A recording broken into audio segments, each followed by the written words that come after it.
All right, now continuity has some properties. Most concepts in mathematics have certain properties about them. Continuity is no exception. Continuity has some properties. Suppose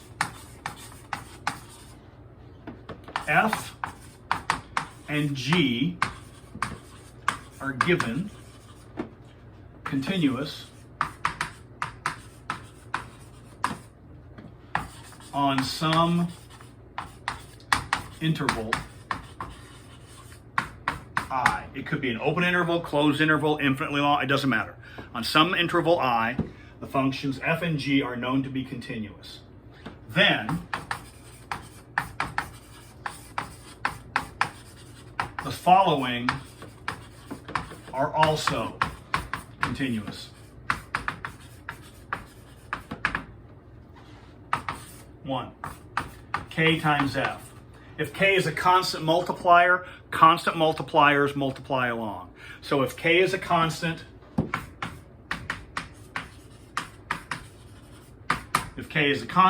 then when you multiply a constant times a continuous function, it's still continuous. Number 2, f plus or minus g. The sum of continuous functions is continuous. The difference of continuous functions is continuous. If you have two functions that are continuous, add them together, they're still continuous.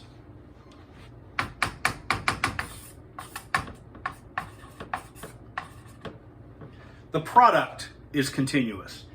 The constant multiplier, sum, difference, product, and as you might imagine, f divided by g.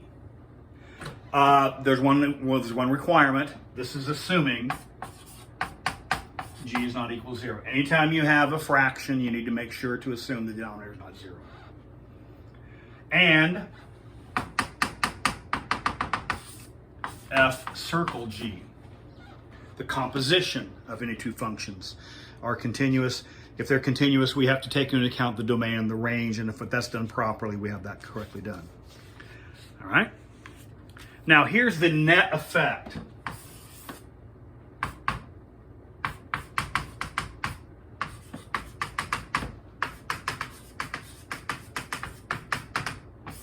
The net effect. These functions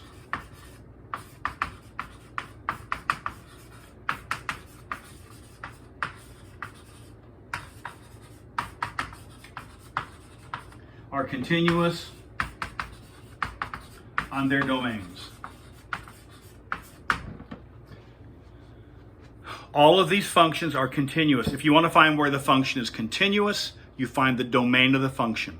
That's one of the reasons way back in basic algebra, every time you turn around, we're talking about the domain of the stinking functions, because the domain determines where the function is continuous, and that determines where we're permitted to use the calculus techniques. So the following, these function types, polynomials, radical,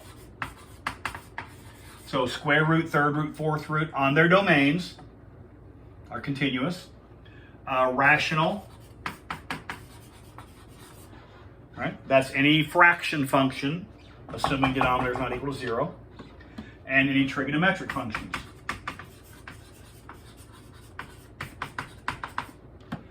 So those are the function types we've discussed so far. On their domains, they are continuous. If you are asked, where is this function continuous? If it's one of these types, then what you do is you respond with the domain of the function. Not just the word, you actually find the domain.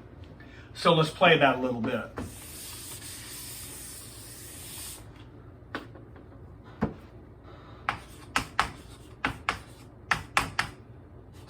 State where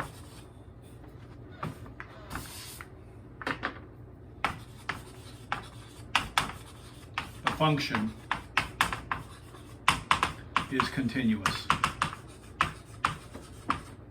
Number 1.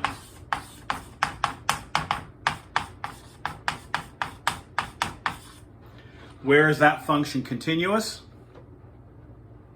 That function is a polynomial, and we know that the domain of all polynomial functions is all real numbers.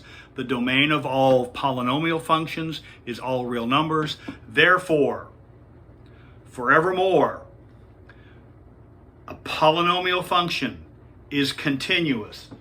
Any polynomial function is continuous from negative infinity to infinity. State where the function is continuous from negative infinity to infinity because it's a polynomial function, and that's the domain. The domain of any polynomial function is all the real numbers. Number 2, suppose you're asked f of x is equal to cosine of x. Then what you're asked is, where is this function continuous? You need to state the domain of cosine. Well, the domain of cosine, we know the domain of cosine is all the real numbers. Number 3, suppose f of x is the square root of x minus 2. Where is that function continuous? This is the basic square root function shifted 2 units to the right. And so it's continuous from 2 to infinity, 2 to infinity.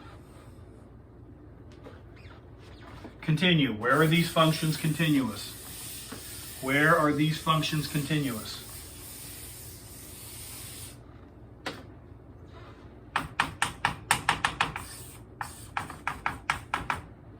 Six over x squared minus 4x minus 5.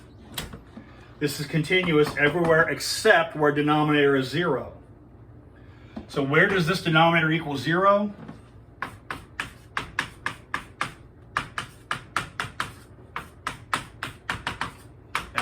X, 5, 1. We have x equals 5, x equals negative 1. So that would be, here's negative 1, here's 5. Those 3 intervals. Now you have your choice.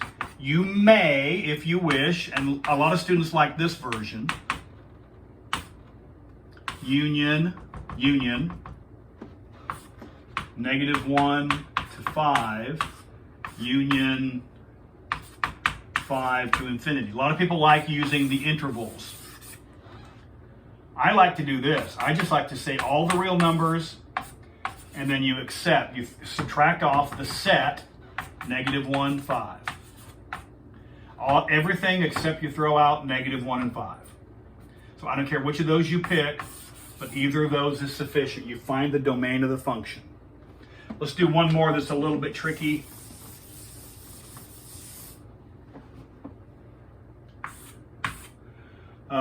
What is the domain of f of x equals secant?